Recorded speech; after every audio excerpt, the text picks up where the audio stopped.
Well, boils and ghouls, it's your old pal, John Kassir, the voice of the Crypt Keeper.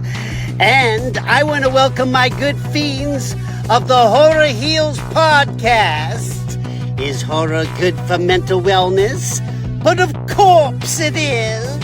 I delight in the delicious deaths of pitiful people on the silver screen. So get ready for a hell of a good time with my new fiends, Corey and Kendall, on the Horror Heals podcast.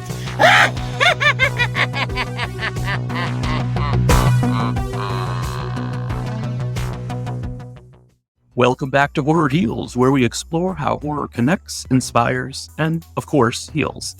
In this episode, we dive into the fascinating journey of actor Nate Gaik, whose love for horror began as a refuge during a difficult childhood. Nate shares how he turned his early fascination with witches, sparked by Margaret Hamilton's iconic role in The Wizard of Oz, into a source of empowerment, leading to his unforgettable portrayal of the Hawthorne Hag in the indie film Hunting for the Hag. We're going to take you behind the scenes of the movie, hear hilarious onset stories, and explore how horror gave Nate the courage to embrace his individuality and find community. Whether it's his admiration for silent villains like Michael Myers, or his take on modern final people like Lauren Lavera in Terrifier 2 and 3, this episode is packed with insights, laughs, and a love for all things spooky. All right, Nate, welcome to the Horror Heals podcast. Thank you for having me.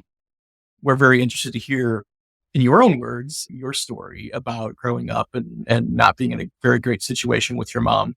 Sure. Well, yeah, I mean, I've always been a very introverted kind of person. I think part of that stems from not having a great childhood. My biological mother was emotionally abusive, sometimes physically abusive. We no longer speak because of these reasons, although it didn't happen until maybe 6 years ago when I, came to the conclusion that it just wasn't going to be good for my well-being. But when I was living with my mother, actually my brother and I were raised by our grandparents, basically, and they kind of became like our mom and dad. So I was very close with my grandparents. When I was in the 5th grade, we went to live with my mother. That was a rough transition. There was a lot of yelling going on, a lot of fights. I very often would retreat to my bedroom where I had a TV. Movies became a big escape for me, not just horror movies, but all kinds of movies. I was trying to remember when I first started loving horror, like what was the earliest memory of that.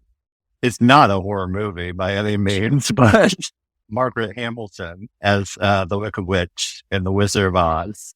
I was just so fascinated by her when I was little. I mean, of course she was scary because it was a great performance, but I just thought she was cool as hell. From that point on, I think I became obsessed with witches and anything witchcraft related. It's like, who wouldn't want to go fly on a broomstick? She has these flying monkeys, and this girl took her shoes and she just wants them back. It's like, I guess I felt for her a little bit too, which is maybe a little disturbing. Hey, you have to have empathy for everyone. I would argue that The Wizard of Oz is a little bit of a horror movie. I mean, it's certainly one of the first things that kids are exposed to that could fall into that category. And it's definitely one that me and my siblings watched with our grandparents that we adored. And yeah, the witch was scary. And those flying monkeys, were scary. But like you hit the nail on the head. I mean, that Margaret Hamilton and that performance, she's on screen for such a little bit of time, and the impact she makes and how that has gone on to inspire generations of witches. It's amazing. I was a journalist a million years ago, and there's this movie theater in the suburbs of Chicago, and the name escapes me, but they do theme theaters, and they have a Wizard of Oz themed one. And the owner has one of the pairs of the original slippers. I think there's 4 left in existence. And he got called away. I was left alone in a room with a pair of original slippers. I could be in jail right now. Judy Garland slippers. The Wicked Witch of the West was kind of your inspiration to and love of witches. Yeah. I talked to my husband about this several times. There's that one scene where the Wicked Witch leaves Dorothy and locks her basically in her chamber. And it's very emotional. And I feel like I can relate to that so much because it reminds me of my childhood, even though most of the time I chose to go to my room. I felt trapped at the time.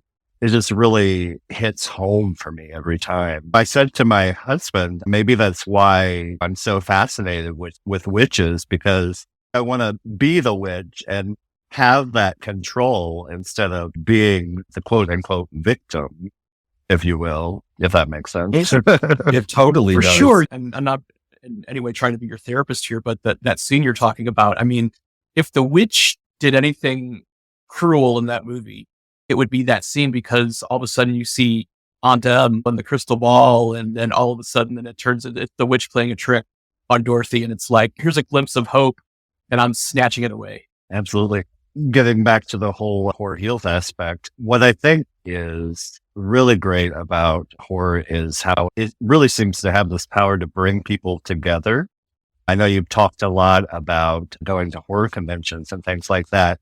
I am a horror convention virgin. I want so badly to go to one, and we plan to once we can afford it. But I, it's hard for me to talk to people a lot of the time. I think a lot of that stems from trauma with my mother, but I don't open up to people easily. When I talk to someone who loves horror movies, for example, I was in this independent horror movie called Hunting for the Hag, which we've talked about, streaming now on Tubi. We had an amazing makeup artist for that. Her name is Aaliyah Craft. If you want to check her out on Instagram, she has some really amazing pictures. She does all kinds of body art, and it's just phenomenal what she can do. Craft with a K, like the cheese. So it's a Aaliyah Craft Artistry on Instagram. She was just a lovely person. She made me feel totally at ease when I came in to do my makeup, which took we did prosthetic, which I had never done before. She made me really comfortable. And when we got done and I looked at myself in the mirror, I didn't recognize myself, which is the point. But it's like I'd never done it before, so I wasn't prepared. In fact, I almost passed out from the prosthetics when we first did it, just to give you a little behind the scenes. We talked for hours, me and Wendy Wallace, who designed my costume for the film, and she's amazing too. But it was just, we talked about horror movies all night, and we were there till the early hours of the morning because we had to shoot at night because that's what the film required. And yeah, it's just, I think it's really cool how it brings people together and can bring people out of their shell who are maybe not so social like myself. It's a beautiful full circle moment, because your mother said, no, only little girls can be witches, not little boys. She said, boys cannot be witches. And I was like, what? It made me really sad. In fact, I don't know why I waited so long, but like on my 40th birthday, I'm now 43, but on my 40th birthday, I decided I was going to dress up as a damn witch for Halloween. I said, I'm finally going to do this. It was a really special thing, even though I didn't really go anywhere. I dressed up. It was me and my husband, partying at home on our own, as we often do. But it was so much fun. I've worn it several times since then. Good. You don't have to just save it for Halloween. Whenever you feel like being a witch, be a witch. That's right. It was really special. Well, then to get to play a witch on screen, I mean, like completely full circle. Like, and I know you said you're not in communication with your mother right now, but any idea if she even knows that you played the role of the hag? Oh, I have no idea, but I did it. It has been a lot. The project kind of fell into my lap. I've done mostly theater. I studied acting at Illinois State. And I've done a lot of stage work. Me and my husband worked at a dinner theater. I worked there for about 10 years. It's one of the last dinner theaters in Illinois. It's been there for about 50 years now. The woman who founded the dinner theater, her name is Mary Simon, recently passed away, but she was just brilliant. She taught me so many things about comedy. They did a lot of sex farces there. So that kind of thing, getting your pants pulled down. She was like, I don't know. I call her the Lucille Ball and Carol Burnett of Central Illinois. I honestly just idolized her and she taught me so much. Anyway, getting back to The Hag, I had a friend, Steve Christopher, who plays Clint in I don't want to spoil for anyone. He plays another character in the film.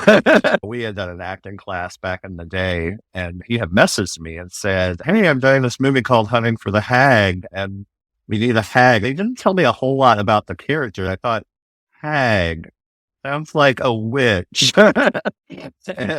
And then I met the director and said, "Yes, we want you to play this female witch." Just to give everybody the premise of the story, it's about 3 friends, Tara, Beth, and Candy. And they are shooting a documentary. And she's going in search of a local legend called the Hawthorne Hag, which would be me. And she's a 18th century witch who was hung back in the day for killing, allegedly, maybe, who knows, killing a child. They say her spirit still lingers in the hawthorn wood. So they've gone to find the hag, hence the title. There are some twists and turns along the way. If you want to see it, like I said, it's available on Tubi. I think I use that in like regular conversations now. Like, how is your day? Do you know I'm in Hunting for the Hag now available on Tubi? I'm very proud of it. I've mostly done theater and I've never been in anything that was streamed on major platforms like that. I turn on my TV and I'm not going to lie, I think it's pretty cool. It's awesome. Yeah. Tubi is such a great streaming channel to find indie horror. They've really embraced it. You can find some great stuff on Tubi. They have a ton of 80s horror too, which I love. I am a child of 80s horror. We are too. We love it. I remember when I was, I don't even know how young, maybe like 10, getting the Freddy Krueger glove when they sold it in store. Freddy gave me nightmares back in the day. It's kind of funny looking at it now. Not that he's not brilliant, because he is, Robert Englund. Absolutely. But it's not as scary as it was then. Probably one of my favorites, which I know a lot of people hate, is Freddy's Revenge. Well, we love it. It's the gayest horror movie ever. Yeah, it's It true. is. I just love Mark Patton. I thought he was great. I enjoy following him. He seems like a really nice guy. I'm sorry he's having some health issues right now. Yeah. Met him several years ago. Total sweetheart. He's great. We would love to have him on the podcast because he's he's definitely an icon. I'm sure you've seen the documentary Scream Queen. Yes, that was great. Yeah, that movie is well worth revisiting. It's such a departure from the first Nightmare on Elm Street. And so I think that's why some of the backlash exists. But I think people that when they go back to it now, it's like, this is a really good movie. It's got some really interesting themes stuff, even though they sort of like go away from the mythology a little bit because Freddy's all of a sudden like in the real world. Yeah. I love all of them for different reasons. Halloween is probably my favorite franchise. It's funny because I didn't really discover Halloween until later in life, and I don't really have a reason for that. But I've always loved villains in horror movies who don't speak. I think sometimes I even find them more intriguing than the ones who do speak.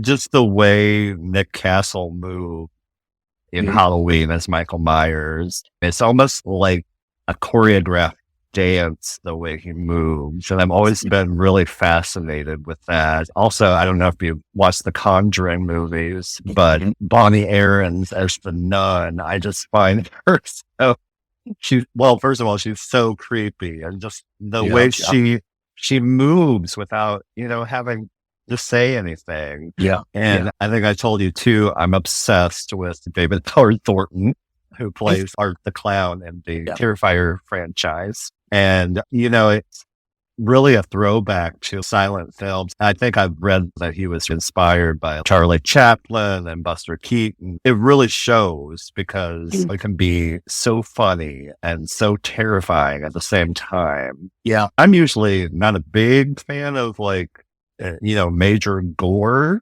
Right. But it's his performance that really brings me into it. I think it's probably that way for a lot of people.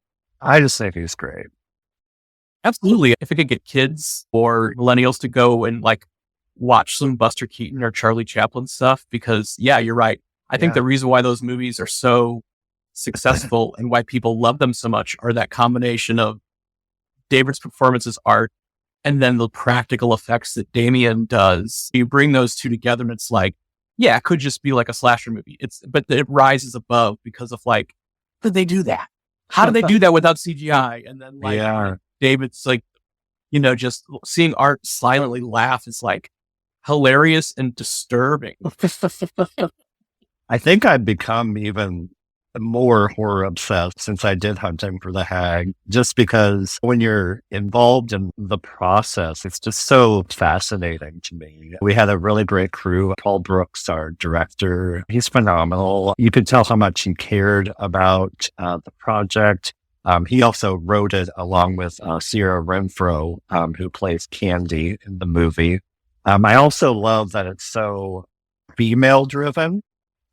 Which is something you don't always see in the horror community. There are 3 strong female characters in it. The girls, as I like to call them, were really amazing. I would have thought they were best friends looking at their chemistry. They've never met before this movie. Is kind of mind-blowing. But I love being part of the process. I do have another funny hag story, if it's okay if I tell you. Please, yeah. There is a scene in the dark in a cornfield in the movie. I just remember several guys on the crew following us around to help us out. I had these big sharp fingernails as the hag, and I remember them all falling off at one point because we're going through the dark in the cornfield and I didn't have my glasses, and I don't wear contacts because I can't handle having things in my eye. So I was just kind of, they were guiding me, and there's once my nails fall off, there's 4 or 5 men on the ground looking around for my fingernails. At one point I fell backwards into the cornfield and they had to pick me up, and there's these spiders, these bugs all over the back of my costume. They're picking them off. It was good times. And then there was the time where our producer, Seth, a super nice guy, we filmed in a pretty small town. We filmed in Pontiac, Illinois. We went to a local Walmart to buy me a bra because they wanted the hag to be voluptuous. And the lady, he didn't know. He's a straight guy. Come on. And he was just I need a bra for. He was kind of into my shape or whatever. And she was just, it was very awkward. I'm 6'8" too, for those who don't know. Oh, geez. Okay. And that's another thing. It's not always easy to be cast as a 6'8" man. Sometimes it works in your favor and sometimes it doesn't. Doing this kind of made me feel like I had a new home in a way. I really hope I can do more horror films and things like that. I'm always telling my husband I would love to play the crazy guy in the small town who's warning everybody, like Crazy Ralph in Friday the Cave. Yes. You are doomed. I mean, I would think that there are a lot of producers out there that are clamoring for a 6'8" gentleman to be their partner. Yeah. So I hope so. Call me. I'm not even 5'8", 5'7". Well, I'll tell you, Nate, there are some awesome horror conventions in the Midwest, in the Chicago area, and the St. Louis area. If we can join you and your husband and break your horror con cherry, we would be happy to do that with you. I would love that. I would absolutely love that. And I would think, I would just say, if you wanted to, I would encourage you to cosplay as the hag for one of the days, Oh my because gosh. imagine the attention that you would get. You would be the hag. So like when we're coming up to you. I begged them to let me keep the costume, and they let me. So I have the costume and the wig. I'm not sure I can do the makeup, however. I bet. We'll find somebody. We'll find somebody. Yeah, we've got a lot of connections in the Midwest. So stay tuned. Yeah, I was looking at the 2025 con calendar after we with you, because I think that you're going to find a lot of love out there. Cool. I did want to say, if it's okay to do a slight self-promotion, I'm just a small town struggling actor from Illinois, but if you would like to follow me and you watch Hag and like it, I would love to hear from you. I am on Instagram as Tall Actor Boy, or you can find me on Facebook. It's just Nate Gaik, Gaik, if you would like to. Absolutely. We'll be tagging you in the show notes and the posts that we do for social. Oh, cool. But yeah, happy to do that. As a listener to the podcast, I'm sure you know what our last question is. I do. I have been thinking about it endlessly. Nate, who is your favorite final person in a horror movie? Well, first, I know almost everyone's in Jamie Lee Curtis, and I have to give her credit because, it's just a legacy she has created, and she is the final girl, in my opinion. I do want to mention someone more recent who has caught my attention, which is Lauren Lavera, who plays Sienna Shaw in the Terrifier, Terrifier 2 and 3, soon to be 4. She reminds me of a lot of Laurie Strode vibes. She's very independent and knows who she is. She's really traumatized even before Art shows up, just from her father passing away. She's dressed like this warrior. Yes. Like when she's in this crazy warrior costume, when she's kicking Art's ass, she's brave without knowing how brave she is. She fights so fiercely for people she cares about, even though several of them died. But she tried. That's right. I just think she's a really great actress, and I enjoy her very much. I hope I can meet her one day. She's awesome, and thank you for naming her, because you're the first, and probably not the last. But the fandom, continues to grow. Terrifier is about to become $100 million grossing independent, non-rated movie. It's kind of mind blowing. Yeah, little indie thing has become. I remember seeing Damien on a panel after the first Terrifier came out with other indie folks that were releasing their stuff themselves. He was just so humble, but inspirational. And to see what has happened in just a matter of a few years with that franchise is mind blowing. Yeah. I also love, she's not a final girl, but she was almost a final girl, sort of. I love Annie from Halloween. She is one of my favorite characters. I think I read Nancy Loomis, who played her, is kind of coming back to acting recently, which is really cool. I think watching interviews with her is kind of crazy because she seems so reserved, which I can relate to. And, Annie, so, sassy and backtalky and all that. Yeah. I love her character. I love when she yells about the dog, Laster. Yeah. Nancy is fantastic. And you're right. I met her years ago. Very sweet, but very reserved. I like to think that maybe Annie lived and she's gone under hiding, and she's the same character in Halloween 3 and The Fog. She's just jumping around to make sure she doesn't get... And I love Linda too, but I liked Annie better. Yeah. But I love Linda. PJ Souls is so funny, and she seems so nice too. The movie wouldn't be what it is without those great performances, right?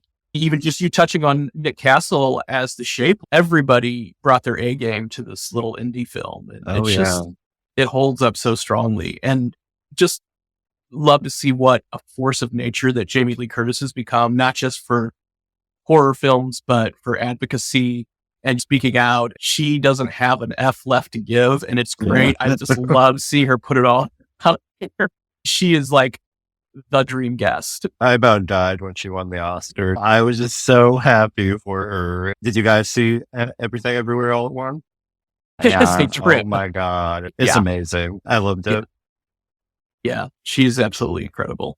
I think she's in the lead right now, which not surprising that she's in the lead of our final people. I'm sure. Yeah. We're going to do some cool stuff in 2025, like infographics and things like that, letting people know where they stand. We also want to hear from the fans of the podcast, who is your favorite final person. But it's so interesting to hear the why people, the chosen. So that's just, I'm glad we thought of this question to ask. Yeah. Mark Patton's up there for me too. Absolutely. Yeah. Final guy. That's why we say final person, because we are all inclusive here at Horror Heals. I want to spoil Kendall's Christmas gift, but it's final person inspired. Let's just put it that way. Ooh, you just made me think about what I hope it is. He has no idea, but it's final person inspired. Let's just put it that way. I have an idea now. Cool. Awesome. Well, Nate, this has been fantastic. We've been really looking forward to speaking with you and would love to connect when we're traveling that way. I would love that. Absolutely. Very cool. Thank you so much for listening. We loved The Hag. As soon as we found out about that and you were going to be on the show, we watched it that night. What a great time. Nate Gaik's story is a powerful reminder of how horror can help us process our past, find strength in who we are, and connect with others who share our love for the genre. His journey from using movies as an escape to starring as a witch in Hunting for the Hag is nothing short of inspiring. And if you haven't already, check out Hunting for the Hag on Tubi. It's indie horror at its finest. And be sure to follow Nate on Instagram at TallActorBoy for more updates on his work. And thanks for tuning into Horror Heals. Don't forget to subscribe and leave a review and let us know who is your favorite final person in horror. Until next time, remember, when someone asks, is horror good for mental wellness? You tell them, of course it is. The Horror Heals podcast is produced and presented by How the Cow Ate the Cabbage, LLC.